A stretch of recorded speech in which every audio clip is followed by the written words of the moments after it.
"Mom, I have something important to tell you." It was the fall of Abby's senior year at college when she suddenly dropped the news. Seeing the seriousness on her face, I thought it must be about job hunting. But her next words completely caught me off guard. "I'm getting married." The hand holding my coffee cup froze in midair. "Married? To whom?" "Matt Watson. He was a senior at my college. He's working as an engineer at a construction company now." I had heard his name before. I thought he was just one of Abby's friends she occasionally mentioned. I never imagined they were dating. "How long have you been seeing him?" "About 2 years. But I just never found the right time to introduce him to you." Seeing her hesitant expression, I felt a sting of loneliness. Was I not someone she could talk to about love and relationships? I regretted being so caught up in work that I failed to notice the changes in Abby's heart. "We're going to meet his parents soon. Would you come with me?" Of course, I had no reason to say no. Being there for such an important moment in my daughter's life was my duty as her mother.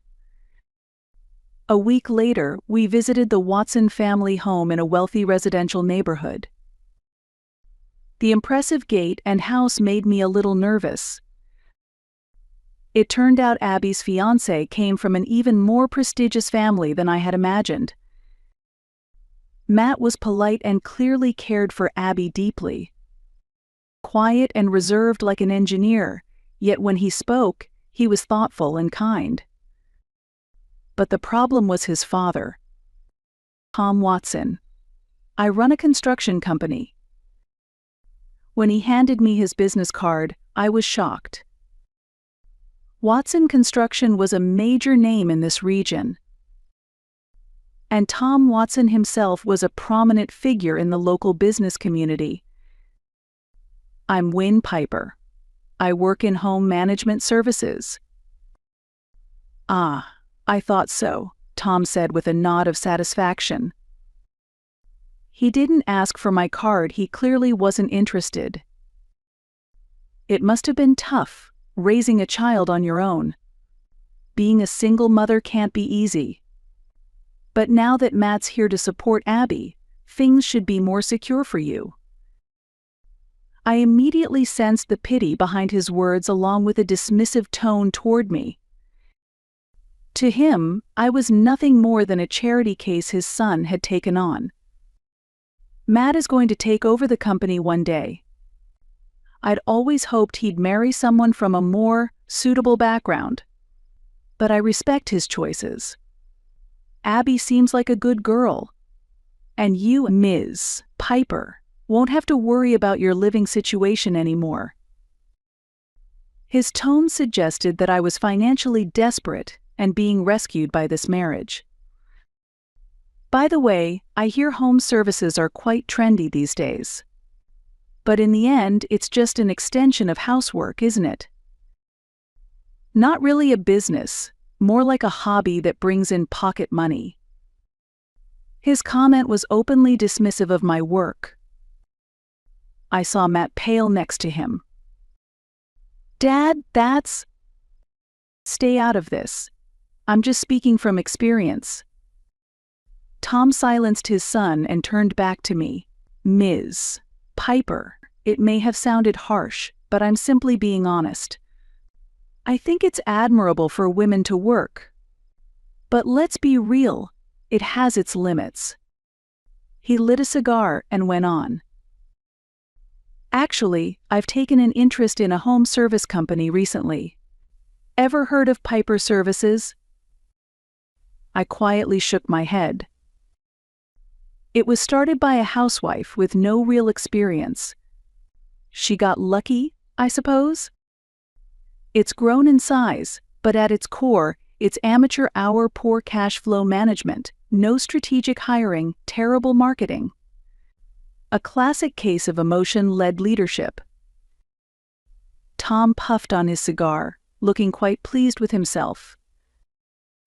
My research shows it earns several $1 million in annual revenue, but its profit margins are pathetic. Employee benefits are too generous. It's being run with feelings, not logic. Matt tried desperately to interject. "Dad, about Piper Services." I said, "Be quiet." Tom raised his voice. "I'm speaking now." He turned back to me once again. "You may not find this relevant, Ms. Piper, but since you're working, you should be aware. The problems with female-led companies are crystal clear. First, a lack of logical thinking too easily swayed by emotion. Second, an inability to make tough decisions too lenient on employees. Third, no long-term vision." I sat silently, listening. Inside, I was burning with anger, but I didn't let it show. If I were running that company, I'd slash all unnecessary costs, only keep essential staff. And with a proper market strategy, I could double, even triple the revenue. He placed the cigar on the ashtray and looked down at me. "The women who founded it might resist at first. Women are emotional, after all. But eventually they'll come to understand the logic of my proposals. If not, the company's bound to collapse sooner or later." Then Matt spoke in a trembling voice. "Dad, Piper Services is one of our biggest clients." "What are you saying? How could you talk like that about a major client of my firm?" Tom interrupted his son. "You're too young to understand. In the business world, facts must be stated as they are. Flattery and polite formalities don't grow a company." Then he turned to me again. "Ms. Piper, just between us, there's a chance I might be managing that company in the near future.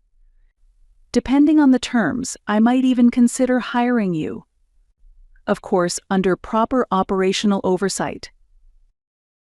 I simply smiled without saying a word. Tom took my silence for ignorance and continued with even more arrogance. "I suppose this is all beyond your understanding, Ms. Piper, but that's how business works. You can't make decisions based on emotions. You look at the numbers, you manage efficiently. That's where men have the advantage." Matt looked at me, clearly mortified, but I gave him a slight shake of the head. "Not yet. This isn't the moment. If I take over that company, I'm sure the employees will feel more secure. It's only natural they must be anxious under amateur leadership. But with an experienced businessman like me at the helm, it would become a stable workplace." Tom looked around the room, clearly pleased with himself. "That's what real business strategy looks like. Rational management, not emotional thinking. In that sense, it's just not a field suited for women." "Thank you for the lesson," I replied with a smile. But in my heart, I had made up my mind about this man.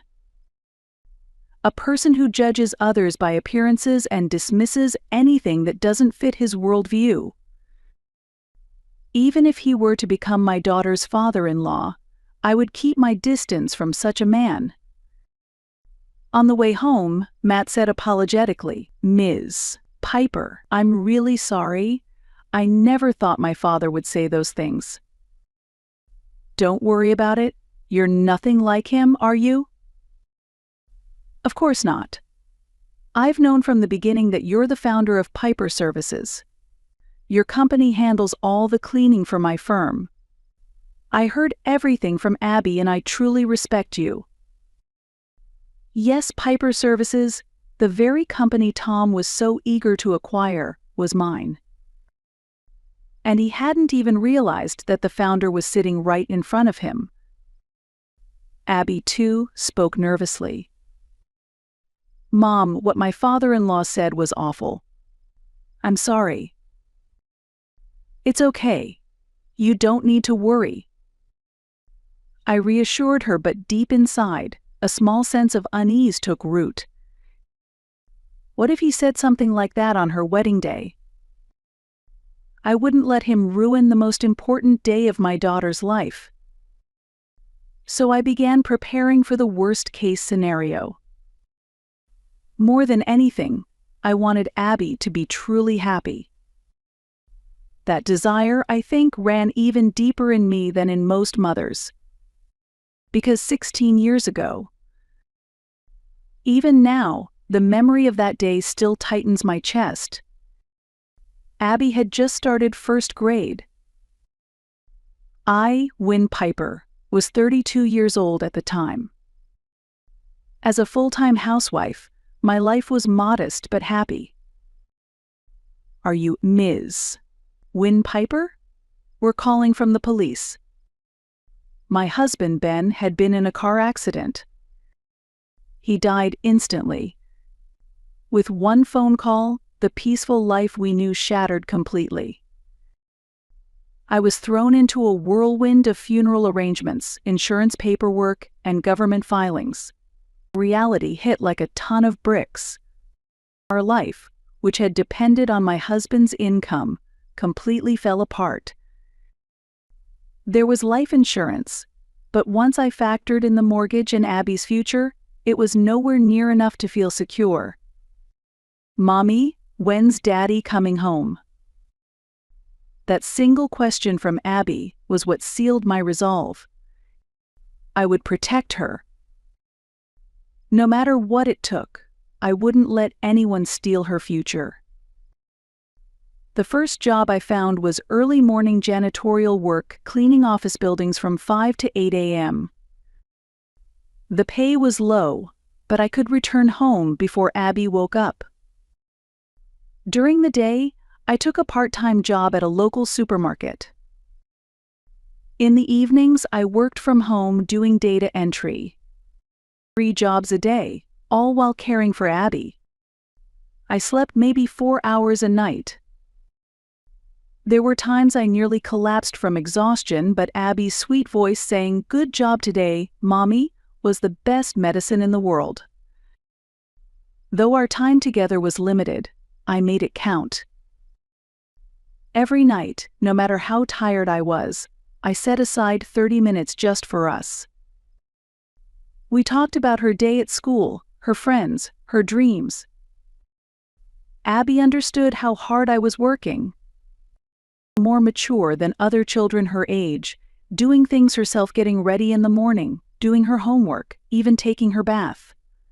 When I came home, her cheerful welcome back, "Mommy," erased all my fatigue.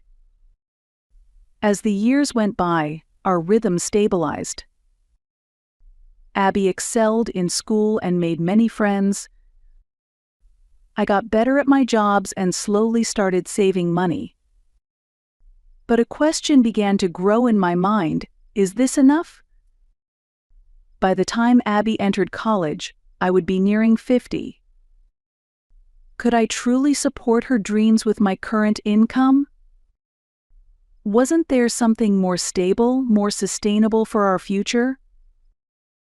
With those thoughts in mind, I pushed through each day with everything I had. In the fall of Abby's second year of middle school, an unexpected reunion changed the course of my life. It happened at a shopping mall, where I ran into an old college classmate, Sandra Baker. "Wynn? Is that really you?" It had been more than 10 years since we last saw each other. "How have you been? Are you married?" She asked casually, and I told her about my husband. When her expression clouded and she bowed her head deeply, I felt for the first time in a long while that someone truly understood me. "Actually, I'm divorced too, raising my child on my own now." "It's hard, isn't it?" That shared experience brought us instantly closer. After that, we exchanged contacts and ended up talking for nearly 2 hours at a nearby cafe. We shared our hardships and joys. Sandra had been doing freelance translation work since her divorce, but the income was unstable and stressed her out. I wish there were something we could do together. That single sentence was the beginning of everything. A few days later, Sandra called me. "What do you think about starting a home management service?"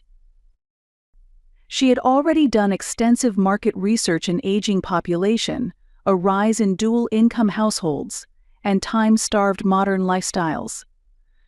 All signs pointed to growing demand for household help. "But do you think we can really do it?" She dismissed my doubts with confidence. "You're a professional when it comes to cleaning. And we've both been running entire households alone for years. We understand our clients better than anyone, those with no time, no strength, or no space to breathe. We've lived it." She was right. I had both the technical skills I'd learned from my cleaning jobs and the practical know-how of a full-time mother. And more importantly, we had nothing to lose and everything to gain. We started small. Word-of-mouth referrals from neighbors led to requests for cleaning, meal prep, grocery runs. We fit jobs into weekday daytime hours between my cleaning shifts and Sandra's translation deadlines.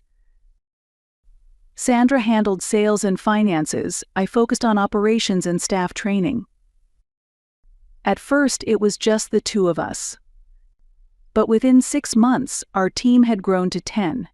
All were women who, like us, had faced life's trials. Stay-at-home moms, single mothers, caregivers juggling family and work. Watching them work, I realized this wasn't just a business. It was a place where women could regain their independence and lift one another up. A place where offering services to others allowed us to contribute to society and grow in the process. Even Abby noticed the change. "Mommy, you seemed really happy these days." She was right. The pain of losing my husband would never fully fade, but I had found a new purpose, a renewed sense of life carved out with my own hands. The first year was tough financially. Sandra and I sometimes disagreed over how to run the business. But neither of us gave up our cleaning work. And gradually, our steady technique and thoughtful service gained attention. Word spread. By our second year, we passed $100,000 in revenue. By the third, we incorporated the business and opened a proper office. We were featured in local media, and other companies in the industry started to take notice. By then, Abby was in high school. She told me she wanted to study business. "I want to help with your company someday." When I heard those words, I felt that all the hardship had been worth it. I'd started as a full-time homemaker, never imagining I'd one day be running a company. Life is unpredictable. But that's what makes it so interesting. What began as my second chance for Abby's sake had grown into something that helped so many others. And I wasn't about to let a man who belittled that legacy ruin my daughter's wedding day. On the day of the wedding, I arrived at the venue a little early. The banquet hall was one of the most prestigious in the entire hotel, a grand celebration, showcasing the full weight of the Watson family status. Abby looked breathtaking in her white wedding gown. As I stood looking at her, I was overwhelmed with emotion. The little girl I once held in my arms had grown into such a remarkable woman. "Thank you for everything, Mom," Abby said, taking my hand. The warmth of her grip made all my sacrifices feel worthwhile. When the ceremony began, I took my seat near the back. On the Watson side sat a long row of elite guests from politics and business. Our side had only my close friends. The contrast was stark, but I didn't mind. All that mattered was Abby's happiness. After the ceremony, the reception began. Following the toast, it was time for speeches. Tom Watson stood up first. "Thank you all for joining us today to celebrate the marriage of my son Matt and Abby." His speech was polished and smooth. To be completely honest, I once hoped Matt would marry someone from a family more well-matched in standing. A young lady from a traditional, distinguished background. The room stirred. Abby's expression darkened slightly. However, as a parent, it's also my duty to respect my son's wishes. It's clear that Matt truly loves Abby. And Abby is a beautiful, kind young woman. To rise up from the unfortunate circumstances of being raised by a single mother and win over a man like Matt, that's no small feat. All women who grow up without privilege often learn how to win a man's heart. A murmur swept through the room. It was unmistakably an inappropriate comment. Perhaps it's exactly because Abby understands hardship that she had the wisdom not to let someone like Matt slip away. Women, raised in comfort, often lack that survival instinct. Matt's face went pale. Tears welled up in Abby's eyes. Of course, I mean that as a compliment. Women who have lived through harsh realities understand the true value of a good man. Abby found Matt, a promising young man, and built a solid relationship. That's a life skill, and a commendable one. Then Tom turned to me. "Ms. Piper, you raised your daughter into a fine woman all on your own. I'm sure your work in domestic services must have been difficult. But it's precisely that hands-on experience that gave Abby her strength. And that's something to be proud of." I clenched my fist. "Ms. Piper has supported herself by assisting others in their homes. There's no shame in that at all. Take pride in your work, whatever it may be." The room had gone utterly silent. Of course, it's true that there's a difference in social and economic status between our families. But despite that, Matt and Abby nurtured their love, and I wholeheartedly wish them happiness. His words made it sound like we had clawed our way up from some lower rung of society. "From today on, Abby and you as well, Ms. Piper, are members of the Watson family. You no longer need to struggle on your own. Matt will take good care of you, and we, too, will support you as family. I'm sure Abby will be happy to finally have a father figure. After all, children raised by a single parent do need strong male guidance." It was as if he believed we were being rescued by this marriage. "I believe, Ms. Piper, that you'll finally find peace after a difficult life. You won't need to overexert yourself with cleaning services anymore. As part of the Watson family, you can now live with greater ease." He spoke with pride, as if offering charity. Sometimes, love transcends social barriers. And today's wedding is proof of that. Two people, from different backgrounds and classes, have come together. It's a beautiful story. I kept smiling quietly, but inside, my anger was simmering. Until the very end, he portrayed us as the noble charity case, accepted into their high society through his generosity. And now, let's raise our glasses to Matt and Abby. A toast to true love, overcoming class differences. As the room wavered in uneasy silence, I made a firm decision in my heart. Then the MC announced, "Next, we would like to invite the mother of the bride, Ms. Wynn Piper, to say a few words." Abby turned to me, her eyes filled with hope. I rose from my seat. My hand trembled slightly as I took the microphone. All eyes were on me. Even Tom looked confused and uncertain now. Ladies and gentlemen, thank you for being here today to celebrate the wedding of my daughter, Abby. My name is Wynn Piper, and I'm Abby's mother. I took a slow breath, steadying my voice. When Abby was 7, I lost my husband. From that day forward, I raised her alone for the next 15 years. The room fell completely still. It was hard, very hard. I had been a full-time homemaker, and jobs didn't come easily. I worked 3 jobs cleaning offices at dawn, part-time at the grocery store during the day, and data entry at night, all to support Abby. I looked at my daughter. Tears were now gently falling down her cheeks. But she never once complained.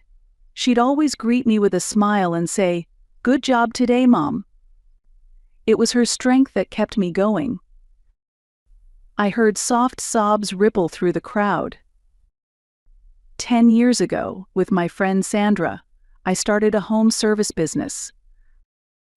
It was small at first, but thanks to the support of many people, it has grown to a company with over 200 employees today. Tom's expression changed. Our company, Piper Services, helps busy individuals manage their daily lives. We're honored to count Watson Construction among our valued clients. There was a stir in the room. Tom glanced at Matt, panicked. People are often judged by appearances. For a long time, I was seen as just the unfortunate single mother. But I never let those judgments stop me. I walked my own path. I turned to Tom and met his eyes directly. Abby watched me walk that path, and I believe that's why she grew into the kind of woman who could be loved by someone as wonderful as Matt. The room erupted into warm, sincere applause. I set the microphone down and returned to my seat. Tom remained standing, stunned. His face had gone pale and hands trembled. After the reception, he approached me. "President Piper, I want to sincerely apologize. What I said before was truly out of line." He apologized. "If possible, I'd appreciate the chance to speak further with you. You see, our company is currently looking to expand into new areas of business." He had changed his tone the moment he realized I was a successful entrepreneur. If I really had been just a single mother, there would have been no apology. I politely declined. "I appreciate it, but from now on, let's simply enjoy our relationship as Matt's and Abby's family. As for business, perhaps another time." I looked across the room and saw Abby smiling, chatting happily with Matt. And from the bottom of my heart, I thought, Tom Watson's values would probably never change.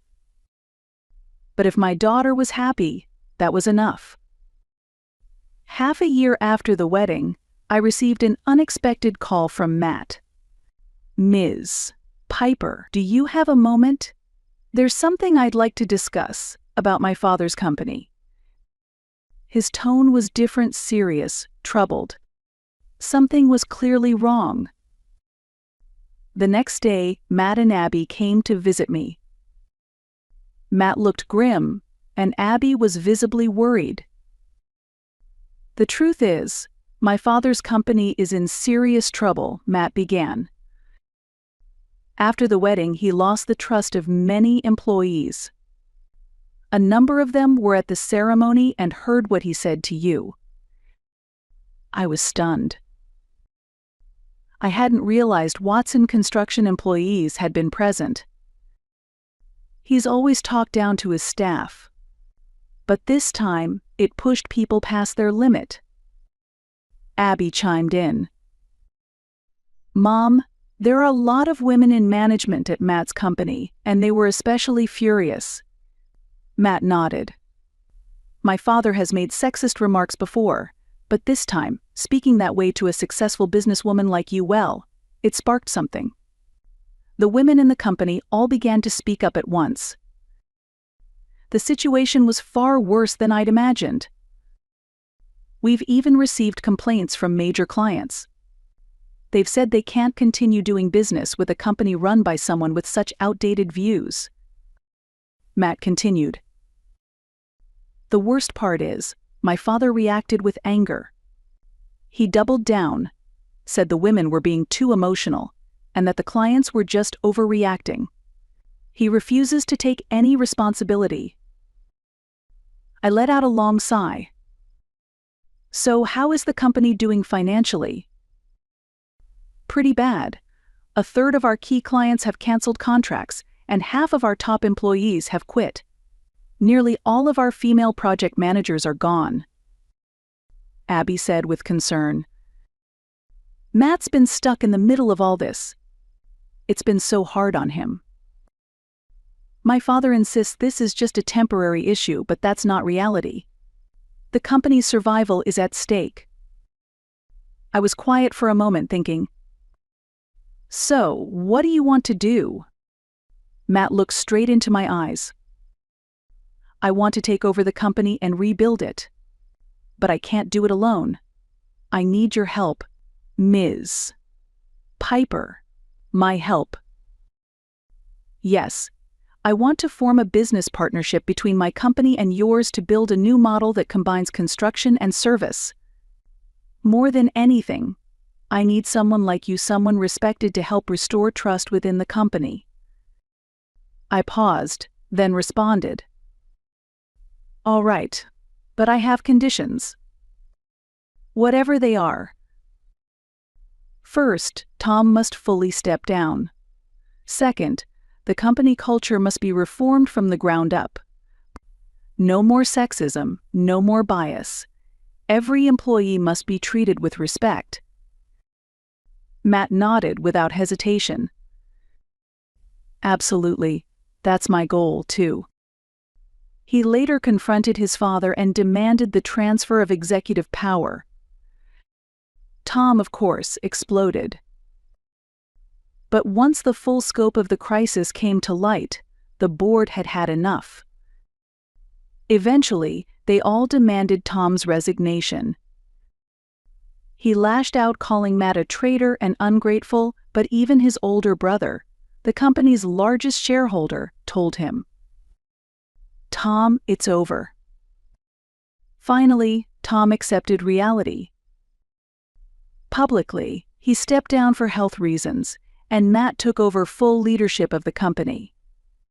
Still, Tom continued muttering that it had been a mistake. Over the next 3 months, Abby, Matt, and I worked together to rebuild Watson Construction. At first, many employees were skeptical. But gradually, trust began to return. What proved especially effective was dispatching several female managers from my company to help lead organizational reform at Watson Construction. Their competence and character won people over. Abby, now in university, used her business studies to help design a new HR system. Her fresh, flexible thinking breathed new life into the company's outdated ways. 6 months later, Watson Construction was transformed. Employee morale soared. New clients came in. The ratio of women in leadership climbed to 30%, and the company began to attract attention across the industry. Tom had completely stepped away from management and no longer showed up at the office. Matt was officially named CEO, and under his new leadership, the company was thriving. One day, Matt and Abby stopped by to give me an update. Thanks to you, we achieved 150% revenue growth this quarter, Matt reported with a smile. Employee turnover is way down, and we're hiring new talent at a healthy pace. Abby also said with pride. Especially more female engineers. The atmosphere on job sites is so much better now. I was truly happy. This is the result of your hard work, both of you. But we couldn't have done it without your support, Ms. Piper, Matt said, deeply grateful.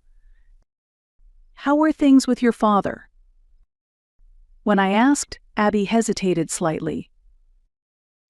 We keep it to the minimum. Just a few formal meals a year, nothing more. Matt nodded in agreement.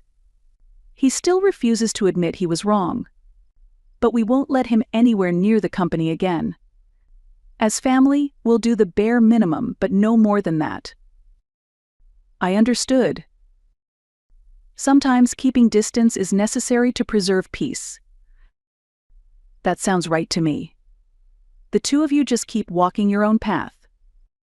Matt and Abby reached out and held hands. Their bond, it seemed, had grown even stronger through the hardships they faced together. As I gazed out the window, I thought to myself, people can change, but you can't force someone to change who refuses to. What matters most is supporting those who choose growth and walking beside them. Tom Watson had paid the price for his prejudice and pride. But Matt and Abby had learned from his mistakes and were building a better future. And I thought, true worth isn't measured by titles or wealth. It's founded in dignity, in respect, and in the strength to rise again. That, I believe, is real value.